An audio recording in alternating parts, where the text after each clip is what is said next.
ഈ ദുനിയാവിൽ നാം അനുഭവിച്ചു കൊണ്ടിരിക്കുന്ന ഏതു പ്രതിസന്ധികളിൽ നിന്നും രക്ഷ നേടാനും ഏതു പരീക്ഷണ ഘട്ടങ്ങളെ തരണം ചെയ്യാനും ഈ പറയുന്ന ആയത്ത് ചൊല്ലിയാൽ മതി. ഹബീബായ സല്ലല്ലാഹു അലൈഹി വസല്ലമ തങ്ങൾക്ക് ഒരു വിഷമം വന്നാൽ, ഒരു പ്രയാസം വന്നാൽ, മുത്തുനബി സല്ലല്ലാഹു അലൈഹി വസല്ലമ തങ്ങൾ മസഹ ബിയദൈഹി അലാ റഅസിഹി വലഹിയതിഹി, അവിടുത്തെ തലയിലും അതേപോലെ താടിയിലും കൈകളെ കൊണ്ട് തടവിയിട്ട് നബി സല്ലല്ലാഹു അലൈഹി വസല്ലമ തങ്ങൾ ഞാൻ ഈ പറയാൻ പോകുന്ന ആയത്തായിരുന്നു ചൊല്ലിയിരുന്നത്. ആ പ്രശ്നങ്ങളിൽ നിന്ന്, ആ വിഷയത്തിൽ നിന്ന് ഒരു സലാമത്ത് ലഭിക്കാൻ വേണ്ടി. നമ്മളും ദുനിയാവിൽ ഒരുപാട് പ്രയാസങ്ങൾ അനുഭവിക്കുന്നവരാണ്. ആ പ്രയാസങ്ങളിൽ നിന്ന് നമുക്ക് സലാമത്ത് ലഭിക്കാൻ നമുക്കും ഈ ദിക്ർ പതിവാക്കിയാൽ മതി. ഈ ഒരു ആയത്ത്, ഈ ആയത്തിന് അത്രമേൽ മഹത്വമുണ്ട്. മഹാന്മാരൊക്കെ ഈ ഒരു ആയത്തിനെ കുറിച്ച് വിശേഷിപ്പിച്ചത് തന്നെ അതൊരു കൻസാണ്, കൻസുൻ സമീൻ, അത് വിലമതിക്കാനാവാത്ത അങ്ങേയറ്റം വിലപിടിപ്പുള്ള ഒരു നിധിയാണത്. ആ നിധിക്ക് ഒരു നിലക്കും വില പറയാൻ പറ്റൂല, അത്രമേൽ മഹത്വമുള്ളതാണത്. ദുനിയാവിൽ നാം അനുഭവിച്ചുകൊണ്ടിരിക്കുന്ന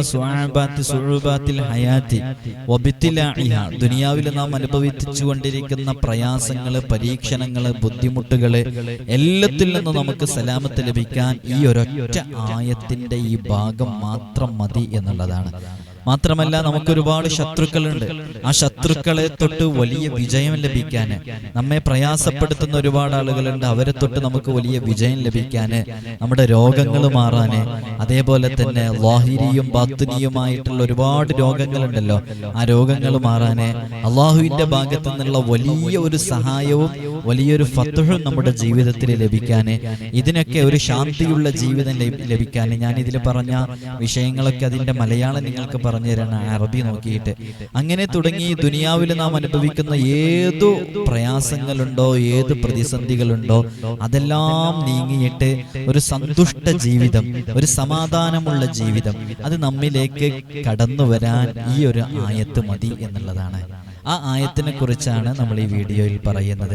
അതിനു മുമ്പ് പ്രത്യേകം ഓർമ്മപ്പെടുത്താനുള്ളത്, ഞാൻ എല്ലാ ദിവസവും സൂചിപ്പിക്കാറുള്ളത് പോലെ തന്നെ നേരിട്ട് കാണാനുള്ള, നിങ്ങൾ ഒരുപാട് വിഷയങ്ങളുമായി ബന്ധപ്പെട്ട് വിളിക്കുന്നുണ്ട്. അപ്പോൾ പലരും നേരിട്ട് കാണാൻ വേണ്ടിയിട്ടുള്ള ഓപ്ഷനാണ് ചോദിക്കുന്നത്. നേരിട്ട് കാണാനുള്ള അവസരം ഇൻഷാ അല്ലാഹ് നമ്മൾ ഈ 23-നാണ് അവസരം നൽകിയിട്ടുള്ളത്. ആ 23-ന് നിങ്ങൾ നേരിട്ട് വരാൻ വാട്സപ്പ് ത്രൂവോ അല്ലെങ്കിൽ ഇൻസ്റ്റഗ്രാം വഴിയോ, ഇൻസ്റ്റഗ്രാമിന്റെ ID ഇതിന്റെ ഡിസ്ക്രിപ്ഷനിൽ വെച്ചിട്ടുണ്ട്, അതുവഴിയോ നിങ്ങൾക്ക് ബുക്ക് ചെയ്ത് വരാവുന്നതാണ്. 22-ാം തീയതി ഒന്നുകൂടെ കൺഫേം ചെയ്യുക, അങ്ങനെ നിങ്ങൾ നേരിട്ട് നിങ്ങൾക്ക് എത്താവുന്നതാണ്.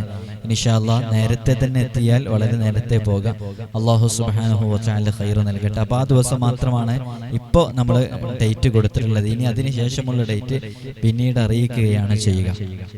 അപ്പൊ ഹബീബായ സല്ലല്ലാഹു അലൈഹി വസല്ലമ തങ്ങൾക്ക് ഒരു വിഷമം വന്നു കഴിഞ്ഞാൽ നബി സല്ലല്ലാഹു അലൈഹി വസല്ലമ തങ്ങൾ അവിടുത്തെ തലയിലും അതേപോലെ തന്നെ താടിയിലൊക്കെ ഇങ്ങനെ തടവിയിട്ട്, നമ്മൾ അങ്ങനെ ഉണ്ടാവുമല്ലോ ചിലപ്പോൾ, ഇങ്ങനെ നമ്മളിങ്ങനെ ആ ഒരു അങ്ങനെ ചെയ്തതിന് ശേഷം നബി സല്ലല്ലാഹു അലൈഹി വസല്ലമ തങ്ങൾ ഹസ്ബുനല്ലാഹു വ നിഅമൽ വക്കീൽ എന്നുള്ളതാണ് ചൊല്ലിയിരുന്നത്. ഞാൻ ആ ദിക്ർ ഇവിടെ കാണിക്കുന്നുണ്ട്. അത് എത്ര പ്രാവശ്യമാണ് ചൊല്ലേണ്ടത്, എങ്ങനെയാണ് ചൊല്ലേണ്ടത് എന്നുള്ളതൊക്കെ കൃത്യമായിട്ട് പറയുന്നുണ്ട്. അപ്പൊ നിങ്ങളത് കൃത്യമായിട്ട് തന്നെ മനസ്സിലാക്കിയിട്ട് വേണം ചെയ്യാൻ. എങ്ങനെയാണ് ചൊല്ലേണ്ടത്, എങ്ങനെയാണ് ചൊല്ലി തുടങ്ങേണ്ടത്, അത് എത്ര തവണയാണ് ചൊല്ലേണ്ടതൊക്കെ കൃത്യമായി പറയുന്നുണ്ട്. ആദ്യം അതിനെക്കുറിച്ച് കൃത്യമായി മനസ്സിലാക്കേണ്ടത്, ഒരുപാട് മഹാന്മാർ ഇത് അവരുടെ ദിക്റുകളുടെ കൂട്ടത്തിൽ സ്ഥിരമായിട്ട് അവർ കൊണ്ടു നടന്നിരുന്ന ഒരു വലിയ ദിക്റാണ് ഈ ഹസ്ബുനല്ലാഹു വ നിഅമൽ വക്കീൽ എന്നുള്ളത്. അത് വലിയ വിഷയങ്ങൾക്ക് പരിഹാരമായിട്ട് ഏതു പ്രതിസന്ധികളിൽ നിന്നും നാം അനുഭവിച്ചു കൊണ്ടിരിക്കുന്ന തലക്കുമീതെ താങ്ങാനാകാത്ത ഒരുപാട് പ്രശ്നങ്ങൾ വരുമല്ലോ, ആ പ്രശ്നങ്ങളിൽ നിന്നൊക്കെ സലാമത്ത് ലഭിക്കാൻ ഇതൊരു കാരണമാകുമെന്നാണ്. നമുക്ക് എന്തെങ്കിലും ആഗ്രഹങ്ങൾ ഉണ്ടെങ്കിൽ ആ ആഗ്രഹങ്ങൾ നേടിയെടുക്കാൻ, ഏത് പ്രശ്നങ്ങളെയും അത് കരിയിച്ചു കളയാൻ, അതിനെ ഹലാക്കാക്കാൻ, നമ്മൾ നേരിട്ടുകൊണ്ടിരിക്കുന്ന ഏതു ശത്രുവുമായി ബന്ധപ്പെട്ട വിഷയങ്ങളുണ്ടാവും, നമ്മോട് വെറുപ്പ് വെക്കുന്ന ഒരുപാട് ആളുകൾ, അവരുടെ മുമ്പിലൊക്കെ നമുക്ക് വിജയിച്ച് കാണിച്ചു കൊടുക്കാൻ ഈ ഹസ്ബുനല്ലാഹു വ നിഅമൽ വക്കീൽ എന്നുള്ള ഈ മഹത്തായ ദിക്ർ മാത്രം മതി. അതിന്റെ കൃത്യമായ റൂട്ട് അതിനെക്കുറിച്ച് മനസ്സിലാക്കണമെന്നേ ഉള്ളൂ. അള്ളാഹു നമുക്ക് അത് മനസ്സിലാക്കാനും ജീവിതത്തിൽ പകർത്താനുമുള്ള തൗഫീഖ് റബ്ബ് സുബ്ഹാനഹു വ തആല നൽകി അനുഗ്രഹിക്കുമാറാകട്ടെ. മഹാനരായ അബുൽ ഹസൻ ഷാദുലി റളിയല്ലാഹു അൻഹു അവരൊക്കെ ഇത് അവരുടെ ഹൗലിലുള്ള ആളുകൾക്കൊക്കെ ഇത് ചൊല്ലാൻ വേണ്ടിയിട്ടൊക്കെ കൊടുക്കാറുണ്ടായിരുന്നു. എങ്ങനെ ചൊല്ലാൻ വേണ്ടി കൊടുക്കും? അവരനുഭവിക്കുന്ന പ്രയാസങ്ങളിൽ നിന്ന് സലാമത്ത് നൽകാൻ, അവർക്ക് രക്ഷ ലഭിക്കാൻ ഇത് പതിവാക്കിയാൽ മതി എന്ന് പറഞ്ഞ് എണ്ണമൊക്കെ പറഞ്ഞു കൊടുക്കും. അങ്ങനെയാണ് അവർ ചെയ്യാറുള്ളത്. അതുകൊണ്ട് തന്നെ നമുക്കും ഇതൊരു വലിയ മാർഗമായിട്ട് സ്വീകരിക്കാവുന്നതാണ്. അതുകൊണ്ട് മഹാനരായ അബുൽ ഹസൻ ഷാദുലി റഹ്മത്തുള്ളാഹി അലൈഹി അവിടുന്ന് ഈ ആയത്തിന്റെ മഹത്വങ്ങളൊക്കെ പറഞ്ഞിട്ട് ഒരുപാട് വിഷയങ്ങൾ പറഞ്ഞിട്ട് ഇതുകൊണ്ട് നേടിയെടുക്കാൻ പറ്റാത്ത ഒരു പ്രതിസന്ധികളും ഒരു കാര്യവും ഇല്ല എന്നൊക്കെ പറഞ്ഞിട്ട് മഹാനവറുകളെ ചൊല്ലാൻ വേണ്ടി കൊടുക്കാറുണ്ടായിരുന്നു. അപ്പൊ ഈ ഒരു ആയത്ത് എത്ര തവണയാണ് നാം ചൊല്ലേണ്ടത്, എങ്ങനെയാണ് ചൊല്ലേണ്ടത് എന്നാണ് പറയുന്നത്. ഇത് വളരെ നല്ല നീയത്തോടുകൂടെ വുളൂഓടുകൂടെ ഇരുന്ന് നല്ല ഖിബിലയിലേക്ക് മുന്നിട്ടിരുന്ന് ഒരു ഉദ്ദേശം, ഒരു ആഗ്രഹം നേടിയെടുക്കാനാണെങ്കിൽ ആ ഒരു നീയത്ത് പ്രത്യേകം മനസ്സിന്റെ ഉള്ളിൽ കരുതിയിട്ട് സ്വലാത്ത് ഇബ്രാഹിമിയ പ്രിയപ്പെട്ടവരെ നമുക്കറിയാലോ. അല്ലാഹുമ്മ സ്വല്ലി അലാ സയ്യിദിനാ മുഹമ്മദിൻ വഅലാ ആലി സയ്യിദിനാ മുഹമ്മദ് കമാ സ്വല്ലൈത അലാ ഇബ്രാഹീമ വഅലാ ആലി ഇബ്രാഹീം വബാരിക് അലാ സയ്യിദിനാ മുഹമ്മദിൻ വഅലാ ആലി സയ്യിദിനാ മുഹമ്മദ് കമാ ബാറക്ത അലാ ഇബ്രാഹീമ വഅലാ ആലി ഇബ്രാഹീം ഫിൽ ആലമീന ഇന്നക ഹമീദും മജീദ്. ഇതാണ് സ്വലാത്ത് ഇബ്രാഹിമിയ. നാം അത്തഹിയ്യാത്തിന് ശേഷം നിസ്കാരത്തിൽ ചൊല്ലാറുള്ള ആ സ്വലാത്ത് സയ്യിദിന എന്ന പദം കൂട്ടിയിട്ട് ഇൻഷാ അല്ലാഹ് 3 തവണ ഫാത്തിഹയ്ക്ക് ശേഷം ചൊല്ലുക.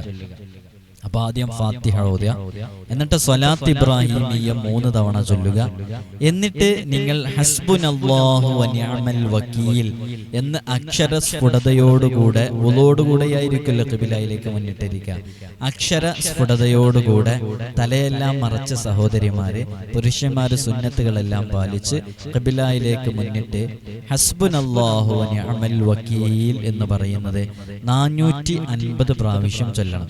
ഇതിന് വ്യത്യസ്തമായ എണ്ണങ്ങൾ വന്നിട്ടുണ്ട്. അത് നമ്മുടെ ആഗ്രഹങ്ങളുടെയും നീയത്തുകളുടെയൊക്കെ അനുസരിച്ചിരിക്കും. ഇതിൽ പൊതുവിൽ നമ്മളെല്ലാവർക്കും പറഞ്ഞു കൊടുക്കാറുള്ളത് 450 പ്രാവശ്യമാണ്.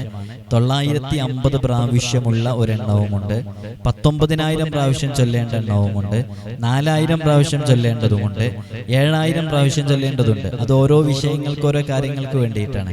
ഇപ്പോൾ നിങ്ങളോട് അറിയിക്കുന്നത് നിങ്ങൾ 450 പ്രാവശ്യമാണ് ഇത് ചൊല്ലേണ്ടത്. 450 പ്രാവശ്യം ഇത് ചൊല്ലിയിട്ട് അതിനുശേഷം 3 സ്വലാത്ത് ഇബ്രാഹിമിയ ചൊല്ലുക.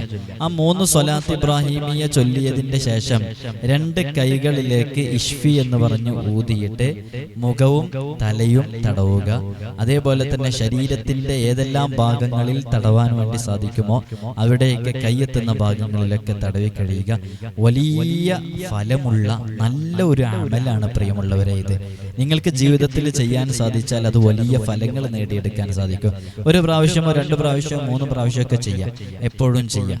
അപ്പോൾ ഈ ഒരു അമല്, ഇതിപ്പോ ഈ ഹസ്ബുനല്ലാഹു നിഅമൽ വക്കീൽ എന്നുള്ളത് ഒരു 450 പ്രാവശ്യം ചൊല്ലി തീർക്കാൻ വളരെ കുറഞ്ഞ സമയം മാത്രമേ നമുക്ക് ആവശ്യം ഉണ്ടാവുള്ളൂ. അപ്പൊ അതിനു വേണ്ടിയിട്ട് നല്ല നീയത്തോടു കൂടെ ഒന്ന് ഇരുന്ന് നോക്കൂ. ചെയ്താൽ ഫലം ലഭിക്കുമെന്നുള്ളത് ഉറപ്പാണ്, 100% ഉറപ്പാണ്. അത്രമേൽ ശക്തിയുള്ള ഒരായത്താണിത്.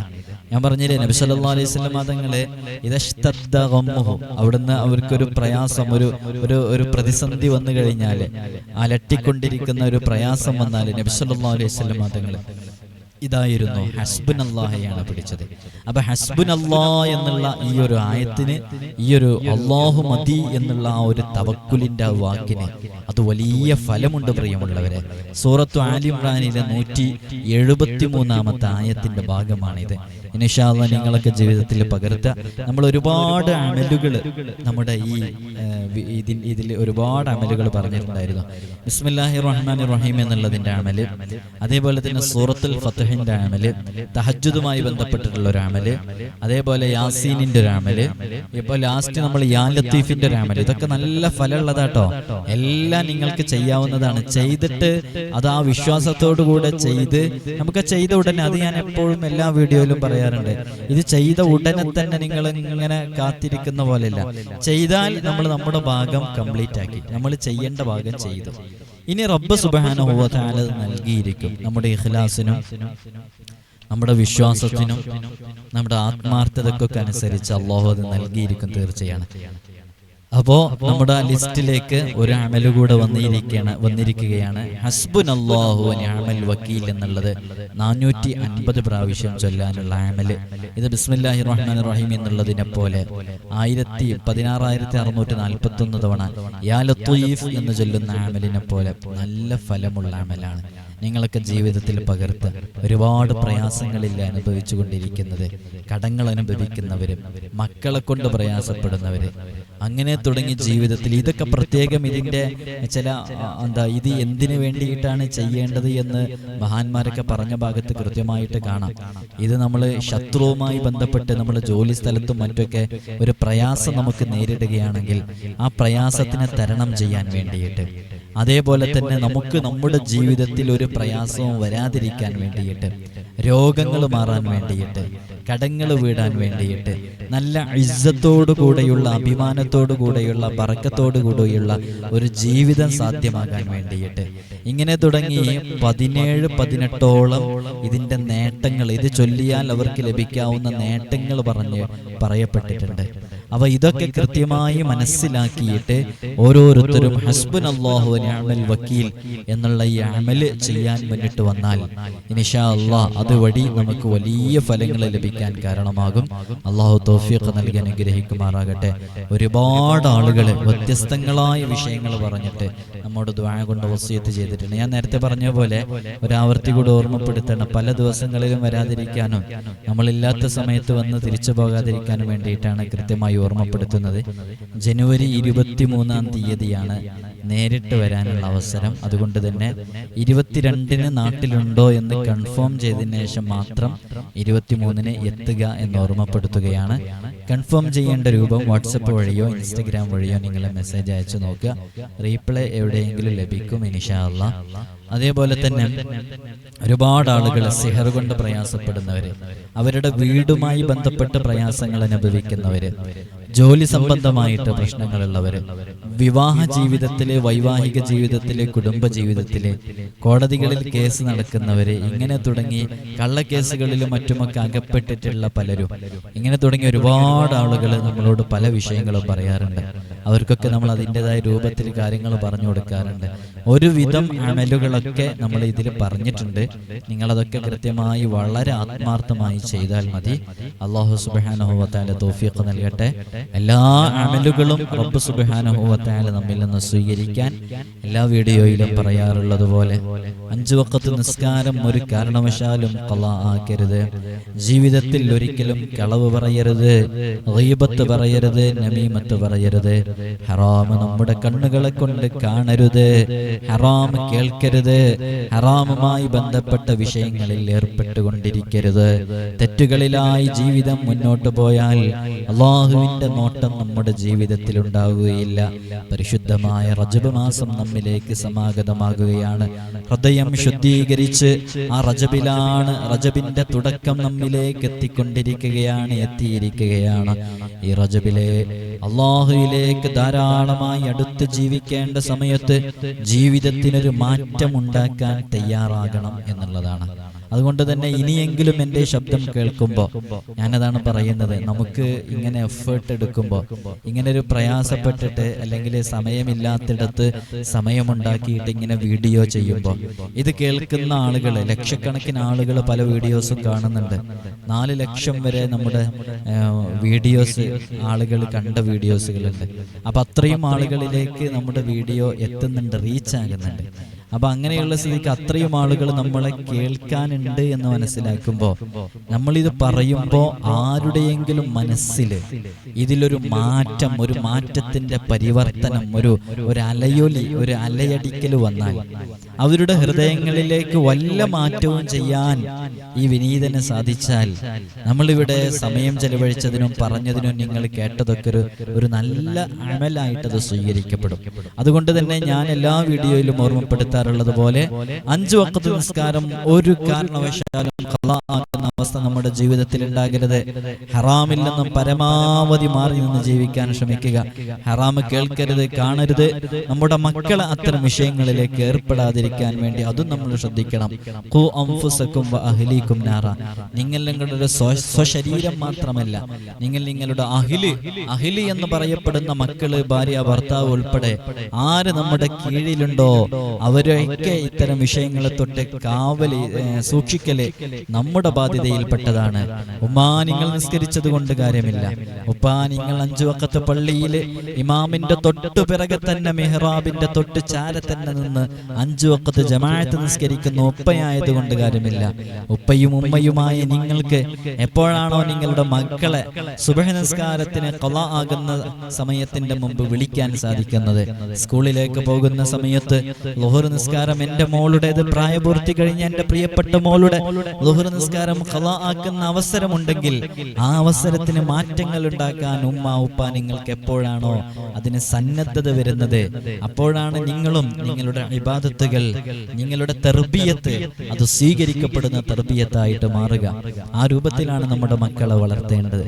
അവര് ഇസ്ലാമിൽ നിന്ന്, ദീനിൽ നിന്ന് ഒരു നിമിഷം വ്യതിചലിക്കുന്ന സാഹചര്യം വരുന്ന അവസരങ്ങൾ ഉണ്ടാകുമ്പോഴേക്കും അവരതിനെ തൊട്ട് തടയാൻ കഴിയുന്ന ഉപ്പമാരുണ്ടോ, ഉമ്മമാരുണ്ടോ? നിങ്ങൾ വിജയിച്ചവരുടെ കൂട്ടത്തിലാണ്. അതനുസരിക്കുന്ന മക്കളുണ്ടോ?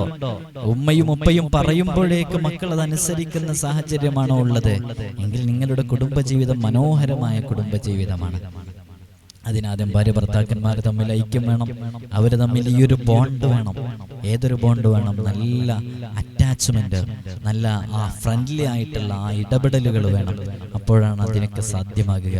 അല്ലാഹു സുബ്ഹാനഹു വ തആല നല്ലൊരു കുടുംബജീവിതം നയിച്ച് ഈ ലോകത്ത് വളരെ കുറഞ്ഞ കാലം മാത്രമാണ് നമുക്ക് ജീവിക്കാൻ കഴിയുന്നത്. ഇന്ത്യയിൽ നമ്മുടെയൊക്കെ ആയുസ് എന്ന് പറയുന്നത് ഏകദേശം അതിന്റെ ആവറേജ് ഏജ് എന്ന് പറയുന്നത് 70 ഹബീബായ സല്ലല്ലാഹു അലൈഹി വസല്ലം തങ്ങൾ നൂറ്റാണ്ടുകൾക്ക് മുമ്പ് പറഞ്ഞു, അഅ്മാറു ഉമ്മത്തി മാ ബൈന 60 വ 70. എൻ്റെ ഉമ്മത്തിന്റെ ആയുസ് അത് 60-ന്റെയും 70-ന്റെയും ഇടയിലാണ്. ഇപ്പോൾ ഞാനിത് പറയുമ്പോൾ ഇത് കേൾക്കുന്ന എൻ്റെ പ്രിയപ്പെട്ട ഉമ്മമാര്, ഉപ്പമാര്, നിങ്ങളുടെ വയസ്സ് നിങ്ങളൊന്ന് ആലോചിച്ചു നോക്കൂ. 40 കഴിഞ്ഞവർ കേൾക്കുന്നുണ്ട്, 30 കഴിഞ്ഞവർ കേൾക്കുന്നുണ്ട്, 50 കഴിഞ്ഞവർ കേൾക്കുന്നുണ്ട്. അങ്ങനെ വെച്ച് നോക്കുമ്പോൾ കേവലം 20 വർഷങ്ങൾ മാത്രമാണ് ഇനി ആയുസ് ഉണ്ടെങ്കിൽ നമുക്ക് ജീവിക്കാൻ അല്ലാഹു സുബ്ഹാനഹു വ തആല അവസരം നൽകുക. ചെറുപ്പക്കാർ പോലും ഹൃദയാഘാതം സംഭവിച്ച്, അറ്റാക്ക് സംഭവിച്ച് മരണപ്പെട്ടു പോകുന്ന ഈ ഉത്തരാധുനിക കാലത്ത്, ആധുനിക കാലഘട്ടത്തിൽ നമുക്ക് ആയുസ്സിനെ നീട്ടിക്കിട്ടാൻ റബ്ബിനോട് ദുആ ചെയ്യാം. അങ്ങനെ നമുക്കൊരു 10 വർഷമാണ് ഇനി ജീവിക്കാനുള്ള അവസരമുണ്ടെങ്കിൽ അതിൽ 10 വർഷത്തിൽ 5 വർഷം ഉറങ്ങിപ്പോവുകയാണ്, അല്ലേ? രാത്രി ഉറങ്ങുന്ന ആ ഭാഗം ഒഴിച്ചു മാറ്റിയാൽ പിന്നെ നമുക്ക് 5 വർഷമാണ്. ആ 5 വർഷത്തിൽ എത്രയാണ് നമുക്ക് ഇബാദത്ത് ചെയ്യാനുള്ള അവസരമുള്ളത്? അതങ്ങ് പെട്ടെന്ന് തീർന്നു പോകൂലേ? അതുകൊണ്ട് ശിഷ്ടകാലം റബ്ബിലേക്കടുത്ത് ജീവിക്കാനോ അള്ളാഹുവിനെ തഖ്വയിലായി ജീവിക്കാനോ വളരെയധികം ശ്രദ്ധിക്കുക. കൂടുതൽ ഇബാദത്തുകളായി റബ്ബിലേക്ക് കിടക്കുക. നീയും നിന്റെ റബ്ബുമായിട്ടൊരു ബന്ധമുണ്ടാക്കിയെടുക്കുക. നമ്മളും നമ്മുടെ റബ്ബുമായിട്ടൊരു ബന്ധം ഉണ്ടോ എന്നുള്ളത് കൃത്യമായി നോക്കുക. ആ ബന്ധമുണ്ടെങ്കിൽ ആ ബന്ധം മാത്രം മതി ഏതു സകല തിന്മകളെ തൊട്ടും തടയാൻ. മോള് സ്കൂളിലേക്ക് പോകുന്ന സമയത്ത് മോളുടെ തലയുടെ നെറ്റിയുടെ ഭാഗത്ത് നിന്ന് ആ സ്കാഫ്, ആ മഫ്ത, ആ തലയിൽ കുത്തുന്ന ആ തട്ടം ഇങ്ങ് ഇറങ്ങിയിട്ട് പകുതി മുതലാണ് മോള് തലയിൽ തട്ടമിട്ടിട്ടാണ് സ്കൂളിലേക്ക് പോകാൻ വേണ്ടി ഇറങ്ങുന്നത് എന്ന് ഉമ്മ ഉപ്പ നിങ്ങൾ കാണുമ്പോൾ മോളെ അങ്ങനെയല്ല പോകേണ്ടത് എന്ന് ചെറിയ ക്ലാസ്സിൽ നിന്ന് തന്നെ അവളെ പഠിപ്പിച്ച് മനസ്സിലാക്കി കൊടുക്കുമ്പോൾ ആ ശീലം ആ മകളിലുണ്ടാകും. നേരെ മറിച്ച് ആ സമയത്ത് ഉണർത്തി കൊടുക്കൂല. അങ്ങനെ അവളുടെ സംസാരത്തിൽ എന്തെങ്കിലും അവളുടെ കമ്മ്യൂണിക്കേഷനിൽ എന്തെങ്കിലും ഇടപെടലുകൾ ഉണ്ടാകുമ്പോൾ, നമ്മളെപ്പോഴോ ഏതോ യാത്ര കഴിഞ്ഞു വരുമ്പോൾ നമ്മുടെ പ്രിയപ്പെട്ട മകള് ഏതോ ഒരു ചെക്കനോട് സംസാരിക്കുന്നത്, ആൺകുട്ടിയോട് സംസാരിക്കുന്നത് കണ്ടു. ആ സംസാരത്തിൽ അത്ര പന്തികേട് നമുക്ക് തോന്നിയില്ല, എന്തോ ഒരു അപലക്ഷണം തോന്നുന്നു. ആ സംസാരം കണ്ടപ്പോൾ അതിനെക്കുറിച്ച് വീട്ടിൽ വന്ന് ചോദിക്കുന്നില്ല, അതിനെക്കുറിച്ച് ഇടപെടലുകൾ നടത്തുന്നില്ല.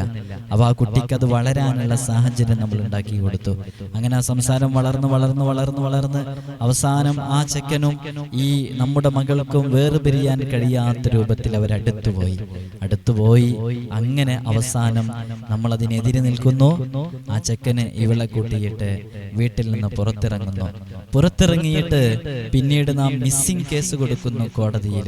അങ്ങനെ മിസ്സിംഗ് കേസ് കൊടുക്കുന്ന സമയത്ത് നിയമപരമായിട്ട് അത് നിയമത്തിന്റെ ആ റൂട്ടിലേക്ക് മാറുന്നു. നിയമത്തിന്റെ റൂട്ടിലേക്ക് മാറിക്കഴിഞ്ഞാൽ പിന്നെ അവിടെ സംഭവിക്കുന്നത് എന്താ? അവിടെ ഒരു ഹർജി സമർപ്പിക്കും, ആ ഹർജിയിൽ ഹാജരാക്കപ്പെട്ട് കഴിഞ്ഞാൽ ജഡ്ജി ചോദിക്കുന്നു ആരുടെ കൂടെ പോകണമെന്ന്. ഈ 10 മാസം ഗർഭം ചുമന്ന് നൊന്ത് പ്രസവിച്ച, എന്നെ പൊന്നുപോലെ നോക്കിയ എൻ്റെ പ്രിയപ്പെട്ട ഈ ഉമ്മായുടെ കൂടെ എനിക്ക് പോകണ്ട. ചോര നീരാക്കി ചുട്ടുപൊള്ളുന്ന മണലാരണ്യത്തിൽ വിയർപ്പൊലിച്ച് അവിടുന്ന് അധ്വാനിച്ചുണ്ടാക്കിയ ഈ പിതാവിന്റെ കൂടെ എനിക്ക് പോകേണ്ട. ഇന്നലെ കണ്ട ഈ പയ്യന്റെ കൂടെയാണ് എനിക്ക് പോകേണ്ടത് എന്ന് നിങ്ങളുടെ മുഖത്ത് നോക്കി പറയുന്ന ആ സമയത്ത് നിസ്സഹായനായി നോക്കി നിൽക്കാൻ മാത്രമേ സാധിക്കുകയുള്ളൂ. അവിടെ നമുക്കൊന്നും ഇടപെടാൻ സാധിക്കുകയില്ല.